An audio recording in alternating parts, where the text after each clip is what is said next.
ಬಲ, ಶಕ್ತಿ, ಪರಾಕ್ರಮ ಈ ಪ್ರಪಂಚದ ವಿಕಾಸಕ್ಕೆ ಮೂಲವಾಗಿದೆ. ಆದ್ರೆ ಯಾವಾಗ್ಲಾದ್ರೂ ಯೋಚಿಸಿದಿರ ಈ ಪ್ರಕೃತಿ ನಮಗೆ ಬಲ, ಶಕ್ತಿ, ಪರಾಕ್ರಮ ಯಾಕೆ ಕೊಟ್ಟಿದೆ ಅಂತ?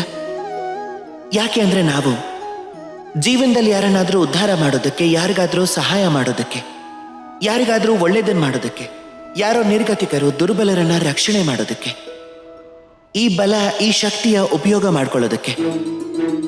ನೀವು ಬೇಕಾದ್ರೆ ನೋಡಿ, ಒಬ್ಬ ವ್ಯಕ್ತಿ ಹತ್ರ ತುಂಬಾ ಶಕ್ತಿ ಇರುತ್ತೆ, ಅದರ ಜೊತೆಗೆ ಹೆಚ್ಚು ಅಹಂಕಾರ ಕೂಡ ಇರುತ್ತೆ.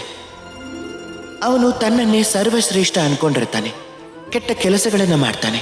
ನೀವೇ ನೋಡ್ತೀರಾ, ಪ್ರಕೃತಿ ಮತ್ತೆ ಮನುಷ್ಯ ಅದನ್ನ ಮುರಿಯುವಂತಹ ಕೆಲಸದಲ್ಲಿ ಮುಳುಗೋಗಿರ್ತಾನೆ. ನೆನಪಿಟ್ಕೊಂಡಿರಿ, ಯಾವುದೇ ಎತ್ತರವಾದ ಪರ್ವತ ಆಗ್ಲಿ, ಅದು ದಾರಿ ಮಧ್ಯೆ ಇದ್ರೆ ಅದನ್ನ ಒಡೆದುಹಾಕಿ ದಾರಿಯನ್ನ ಸುಲಭ ಮಾಡ್ಕೊಳ್ಳೇಬೇಕಾಗತ್ತೆ.